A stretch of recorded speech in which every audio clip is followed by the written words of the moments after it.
우리가 지난주 살펴본 이 사도행전 3장에 나타나는 이 기적, 평생 날 때부터 걷지 못했던 그 사람이 고침받은 이 사건은 사실 흔치 않은 기적이었습니다. 우리가 후천적으로 얻는 질병을 고치는 것도 어려운 일이지만 태어나면서부터 앓고 있었던 병을 고치는 것은 더 어려운 일인 것이죠. 그것도 40년 이상을 그렇게 살아온 사람을 고쳤다는 것은 매우 놀라운 일이 아닐 수 없었습니다. 이 사건을 통해 이제 예수님의 그 능력과 그 예수님이 보여주셨던 그 역사, 이를테면 예수님 당시에 공생의 기간 동안에 날 때부터 맹인된 사람을 고쳐주는 일들이 있었죠. 그 예수님의 능력이 이제 이 하나님의 사람들, 사도들을 통하여서 그것이 연속적으로 이어져 가고 있구나라고 하는 것을 보여주는 그런 특별한 사건이기도 했습니다. 또 한편으로 이건 완전한 치유였어요. 완전한 치유요. 자, 우리 16절 한번 볼까요? 16절 보시면 그 끝부분에 이같이 완전히 낫게 하였느니라 그래요. 어떻게요? 겨우요? 아니요, 완전히요. 그러니까 말하자면 이 병자의 문제를 완전히 없애버렸다는 것이거든요. 그러니까 겨우 어찌어찌 해서 나았다는 말이 아니라 그 병의 근원과 40년 이상 그를 힘들게 했던 모든 장애들이 한순간에 사라져 버렸다는 것입니다. 이것은 누가 보든지 간에 이건 참 신비한 일이구나. 야, 이건 참 초자연적인 일이구나. 야, 이건 위대한 뭔가의 힘이 지금 나타났구나 라고 하는 걸 인정하지 않을 수 없는 사건이었다고요.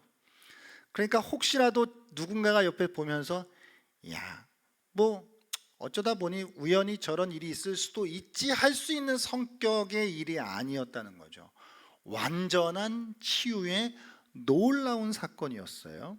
자, 그러다 보니까 지금 분위기가 야, 이게 뭔 일이야?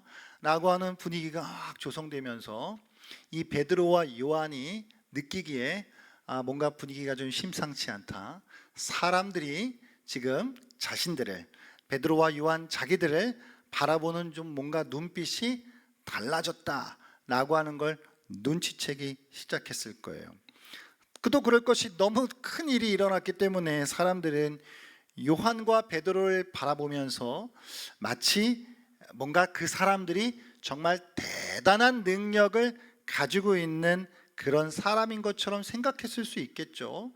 아니면 야, 저 사람들이 믿음이 얼마나 크길래 야, 이런 정말 믿기 힘든 일이 벌어졌을까? 야, 저 사람들의 믿음이라는 게 도대체 뭘까? 라고 생각했을 수도 있습니다. 그러나 사람들이, 거기에 있는 무리들이 무슨 생각을 하였든지 간에 베드로와 요한은 그 무리들의 관심을 자신들로부터 옮겨서 정말 이 기적의 원천에게로, 이 기적의 근원에게로 그들의 관심을 돌리기를 원했다는 것이죠. 할렐루야. 우리 16절 말씀 다시 한번 읽겠습니다. 처음부터 시작. 그 이름을 믿음으로 그 이름이 너희가 보고 아는 이 사람을 성하게 하였나니 예수로 말미암아 난 믿음이 너희 모든 사람 앞에서 이같이 완전히 낫게 하였느니라. 아멘. 오늘 이 안진뱅이가 치유받는 이 놀라운 사건의 요점은 크게 두 가지인데요. 하나는 이 기적은 분명히 예수님의 이름 안에 있는 능력과 관련이 있는 일이구나 라고 하는 거예요. 이건 사람과 관련되어 있는 것이 아니라 예수 이름 안에 있는 능력과 관련이 있다는 것, 그게 첫 번째 요점이고요. 두 번째 것은 이 능력이라고 하는 것이 예수님의 이름에 대한 믿음을 통해서 역사하는 것이다 라고 하는 것이죠. 그러니까 이 사건의 두 가지 요점은, 첫 번째, 이 기적은 예수님의 이름 안에 있는 능력과 관련이 있다라고 하는 것, 그리고 이 능력이라고 하는 것은 예수의 이름에 대한 믿음을 통해서 일어나는 것이다라고 하는 것이 이게 이 사건의 핵심이에요. 그러니까 한마디로 이 치유의 사건에서 주인공이 누구냐? 주인공은 바로 예수 그리스도시다라고 말하고 있는 겁니다. 아멘.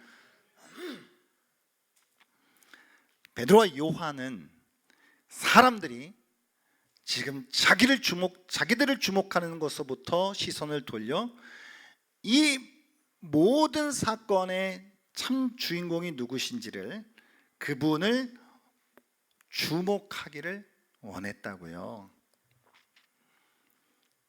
이 사건의 시작과 끝은 예수 그리스도셨어요. 아멘. 여러분 믿으시죠? 자, 여러분, 오늘 이 사도행전 3장의 이 치유의 사건인 그것 자체만으로도 나름의 의미가 있습니다. 어떤 의미요? 힘들고 아픈 사람이 나았잖아요. 좋은 일이에요? 안 좋은 일이에요? 좋은 일이에요. 여러분, 내가 모르는 사람이라고 해서 상관없는 거 아니잖아요. 좋은 일이잖아요.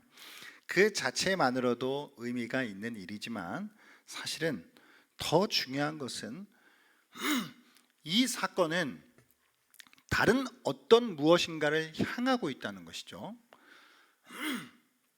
그러니까 이 기적 때문에, 자, 생각해 보세요.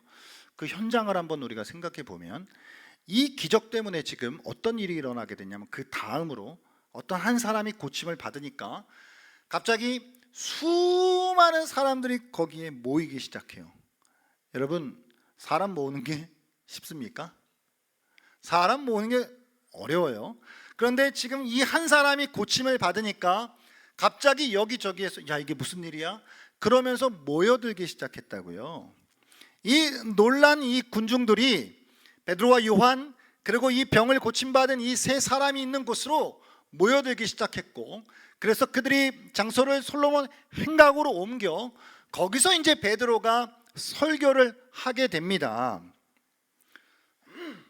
오늘 이 베드로의 설교는 사도행전에 나온 두 번째 베드로의 설교인데, 첫 번째는 오순절 성령 강림 때에 있었던 그 설교, 그리고 오늘 이 병자가 고침받는 이 사건 이후에 있는 두 번째 설교예요. 자, 사람이 모였어요. 얼마나 좋은 기회예요. 아니, 모이라 해도 안 모이는데 그 한 사람이 고침을 받으니까 모이지 말라 그래도 모여요.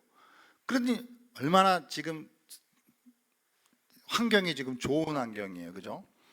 베드로는 이제 이 모인 사람들에게 자기가 무슨 말을 한들 이들이 귀를 기울여 들을 수 있는 준비가 되어 있는 청중들을 만나게 된 거예요.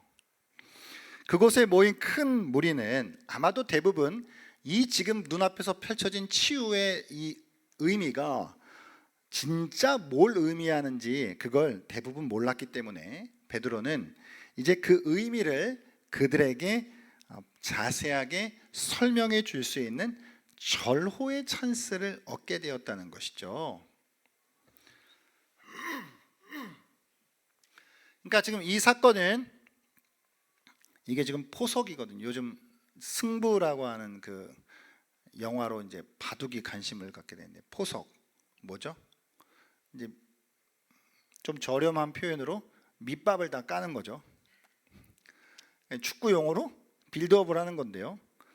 그럼 이 사건은 사건 자체만 해도 의미가 있지만 지금 이게 포석인데요. 이제 메시지가 선포되기 위한 포석이라고요. 자, 모인 게 그래요. 일단 모인 건 중요한 거예요. 아니, 누가 있어야 선포를 할 거 아니에요. 두 번째는 사람들의 마음이 열려졌다는 거예요. 사람들의 마음이 지금 부드러워졌다는 거예요. 왜요? 믿기 힘든 사건이 지금 벌어졌어요, 여러분. 자, 한번 입장 바꿔서 생각해 보세요. 누군가가 정말 기적과 같이 병이 나았다라고 하면 우리가 집중할 거 아니에요. 그리고 뭔가라도 들으려고 할 거 아니에요. 마음이 일단은 야, 지금 여기서 뭔가 정말 특별한 일이 일어나는구나 라고 하면서 뭔가 이렇게 마음이 부드러워지고 마음이 밭이 갈아질 거 아니에요. 그 일을 한 거라고요. 그러면서 이제 베드로가 뭐라고 이야기를 하냐면 좀 책망하는 이야기를 해요. 14절 15절 말씀 오늘 한번 읽어볼까요? 오늘 본문 14절 15절입니다 같이 읽겠습니다. 시작. 너희가 거룩하고 의로운 일을 거부하고 도리어 살인한 사람을 놓아주기를 구하여 생명의 주를 죽였도다. 그러나 하나님이 죽은 자 가운데서 그를 살리셨으니 우리가 이 일의 증인이라. 아멘. 한마디로 뭐예요? 당신들이 죽인 거야 이 말이에요. 당신들이 범인이야 라는 말이에요. 그러니까 이 이야기를 하고 있는데, 지금 평소 같았으면 아무 일이 사건이 안 일어난 다음에 베드로가 그 사람들한테 당신이 죽인 거예요 라고 하면 듣겠습니까? 듣지 않죠. 그러나 지금 이 사건, 치유의 사건이 일어난 다음에 사람들이 몰려들게 됐고, 야, 이게 지금 무슨 일이 일어나는 거지? 한편으로는 두려웠을 거예요. 그러니까 지금 눈앞에서 믿기 힘든 사건이 벌어짐으로 사람들의 마음이 뭔가 평소와 같지 않았을 거라고요. 베드로가 어떤 말을 한들 그 말을 들을 준비가 되어 있을 거라는 말이죠. 그러니까 지금 이 사건이 그렇게 흘러가고 있는 거예요. 자, 여러분 한번 생각해 볼까요? 어떤 사람들은 이런 생각들을 했을 수도 있어요. 야, 지금 못 걷던 사람이 지금 걷게 됐단 말이에요. 이 베드로와 요한을 통해서 이 기적이 일어났단 말이에요. 그러면 야, 우리가 자칫 잘못하면, 우리가 혹시 좀 까불다가 우리가 좀 마음을 나쁘게 먹으면, 야, 멀쩡했던 사람이 안진뱅이가 되는 거꾸로의 일도 일어나지 않을까? 라고 하는 정도의 마음이 막 이렇게 약간, 우리 마음이 쫄린다고 하죠. 쫀 마음이 생기지 않겠냐고요. 지금 이 눈앞에 펼쳐진 이 사건을 목격하는 사람들이. 그러니까 그렇게 그들의 마음이 준비된 상황 속에 베드로가 선포하고 있는 거예요. 베드로가 당신들이 예수를 죽인 장본인들이다 라고. 그들 중에 어떤 사람들은 나는 예수가 십자가에 죽을 때 나는 한 500m 멀리 떨어져 있었는데요, 나는 많은 사람들이 소리 지를 때 나는 입 다물고 그냥 가만히 있었는데요, 난 지켜보기만 했는데요. 또 어떤 사람들은 한 2m 가까이, 10m 가까이 있던 사람들도 있었을 거예요. 그럼 또 그 상대적으로 그 사람들은 야, 나도 소리 질렀는데 저 사람 죽이라고, 그 예수 죽이라고 나도 같이 외쳤는데. 그럼 다양한 사람들이 이 안에 있었을 거 아니에요. 그러면서 그 사람들 안에 야, 뭔가 베드로가 당신들이 예수를 죽였다라고 하니 이게 진짜구나, 내가 예수를 죽인 그 책임과 함께하는 이 책임에 내가 일조한 사람이구나 라고 하는 마음이 들지 않았겠냐고요. 그래서 이제 그들의 모인 사람들, 그리고 마음이 준비된 사람들에게 베드로가 메시지를 선포하는 거예요. 베드로의 메시지의 설교의 핵심이 무엇이었을까요? 설교의 핵심은 예수라는 존재가 하나님 보내신 종이다. 예수라고 하는 존재가 거룩하고 의로우신 분이시다. 예수라고 하는 사람이 생명의 주시다 라고 하는 것, 그리고 그가 모세와 같은 선지자다 라고 하는 것을 선포한 거예요. 여러분 믿으십니까? 예수님께서 공생의 기간 동안 행하셨던 그 기적들은 단지 사람들에게 긍휼을 베풀고 자비를 베푼 수준이 아니라 그것을 넘어서서 궁극적으로는 예수님이 하나님의 아들로서 이 땅에 육신을 입고 오셨고 여호와 하나님의 종으로서 하나님이 보내신 하나님의 아들로서 십자가에서 죽으셨고 부활하신 그 메시아, 그 그리스도가 바로 예수다라고 하는 걸 알려주는 사건들이었다고요. 모든 예수님의 치유와 기적의 사건들이 말입니다. 기적이라고 하는 것은 여러분 항상 가리키고 있는 게 있어요. 달을 가리키고 있는 손가락이 바로 기적이라고요. 그러니까 손가락은 무언가를 가리키고 있는 것인데 우리가 그 가리키고 있는 목표 지점을 보아야 하는 것이죠. 그 목표 지점이 뭐예요? 그게 예수예요. 여러분 믿으셔요? 그래서 오늘 이 베드로와 요한의 이 사건도 예수 그리스도를 향해 있는 것이더라고요. 이걸 믿으셔야 돼요. 그렇게 준비되어 있는 그 수많은 무리들에게 베드로가 근데 다 끝나지 않았다. 니들이 죽였지? 니들도 이제 당해봐. 이렇게 하지 않고 하나님 안에서 하나님의 대사면을 선포해요. 이제 회개를 요청하는 거예요. 19절 말씀 한번 볼까요? 19절 말씀 같이 한번 읽겠습니다. 시작. 그러므로 너희가 회개하고 돌이켜 너희 죄 없이 함을 받으라. 이같이 하면 새롭게 되는 날이 주 앞으로부터 이를 것이요. 아멘. 그러니까 회개를 요청하고 있는 거예요. 아직 기회가 남았다. 당신들이 벌인 일이지만 그러나 하나님께서 당신들에게 아직 기회를 주시고 있다. 그 기회가 남았다라고 요청하는 거예요. 회개를. 자, 이렇게 베드로가 예수가 누구신지 그리고 그들에게 회개를 요청한 이 설교를 마치고 나니까 어떤 일이 일어났게요? 어떤 일이 일어났죠? 4장 4절 말씀 우리 같이 한번 읽겠습니다. 4장 4절 사도행전 4장 4절 읽겠습니다. 시작. 말씀을 들은 사람 중에 믿는 자가 많으니 남자의 수가 약 5천이나 되었더라. 아멘. 이런 남자만 5천 명이니까 이게 어마어마한 숫자인데 그날의 기적과 베드로의 설교를 듣고 수많은 사람들이 예수를 믿는 자가 되었어요. 할렐루야. 한 사람이 병을 고침받은 은혜를 입은 것도 참 귀한 일이지만 그보다 더 위대한 역사가 일어났다고요. 귀한 영혼들이 다 예수를 믿고 주님께로 돌아왔다고요.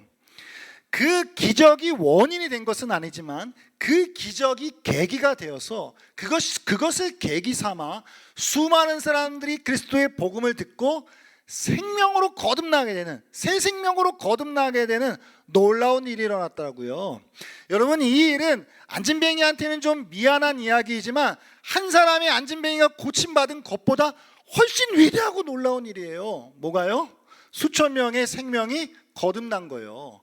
비교할 수가 없는 일이라고요.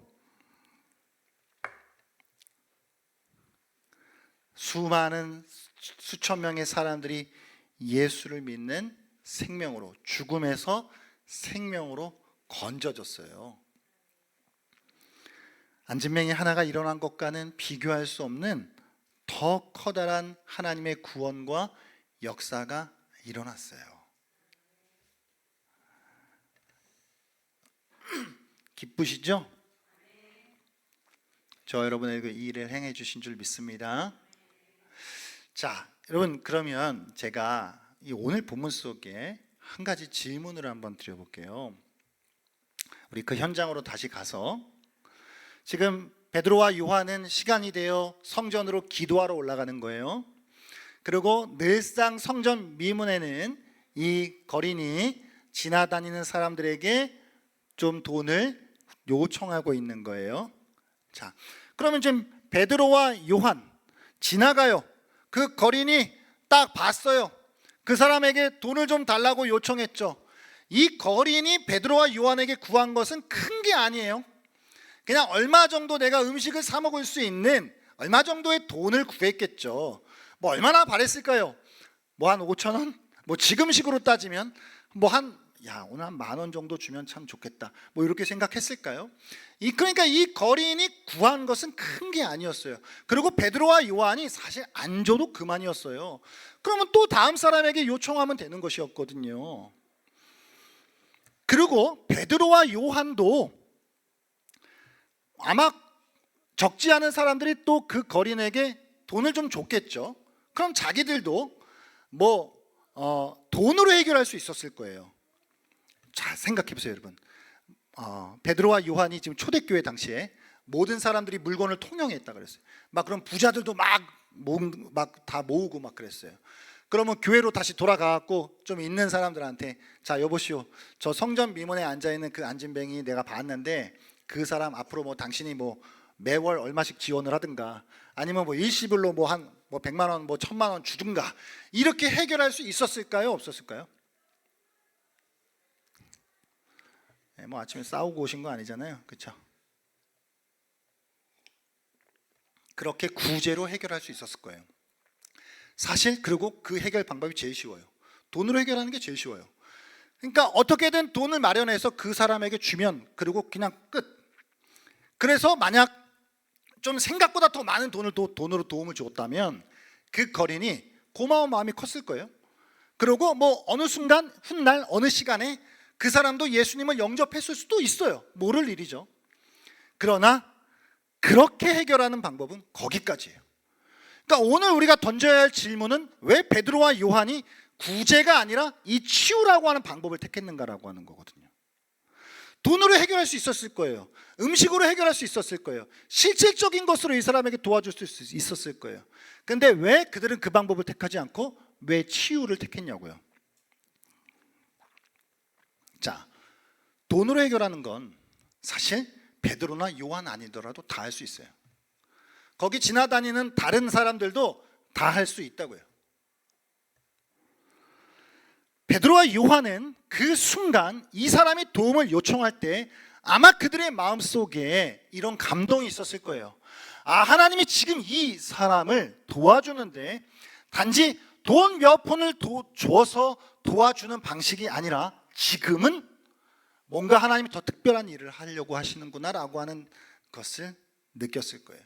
그래서 그 하나님 주신 마음을 의지해서 나사렛 예수 그리스도인으로 선포한 거예요. 그리고 기적 같은 역사가 일어난 거예요. 40년 이상 한 번도 고침받았지 못했던 이 사람이 나았다고요.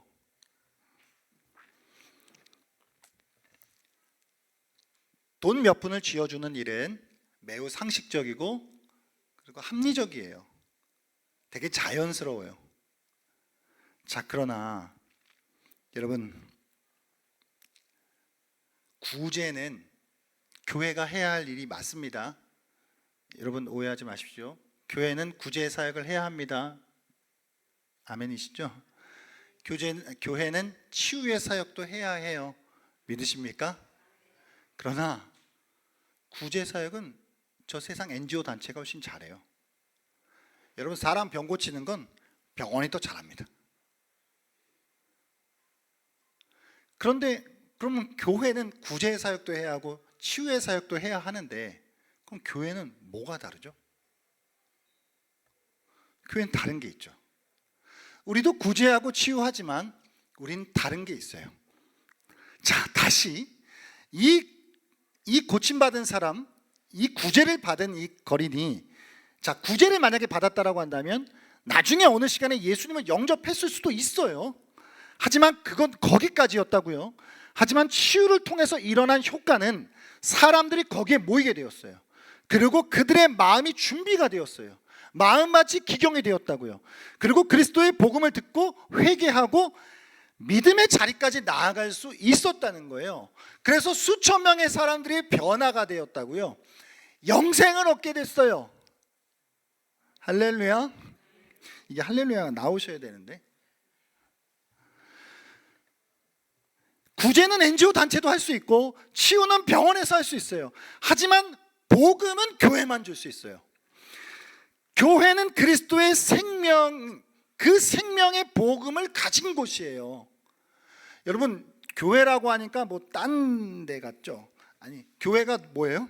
저랑 여러분 교회예요. 우리가 교회예요. 우리가 그런 곳이에요. 우리가 그런 사람들이에요. 우리도 구제할 수 있고 돈 몇 푼 쥐어줄 수 있고 아픈 사람 가서 상담해 줄 수 있고 치유해 줄 수 있고 다 해야 해요. 그러나 우리에게 다른 게 있어요. 우리에겐 예수 생명의 복음이 있죠. 이건 다른 데가 흉내낼 수 있는 게 아니라고요. 이건 교회만 할 수 있는 거예요. 오늘날 교회가 수없이 두드려 맞고 욕을 먹지만 그래도 세상 모든 역사 속에 교회는 있어야 해요. 왜요? 교회만 할 수 있는 게 있으니까요.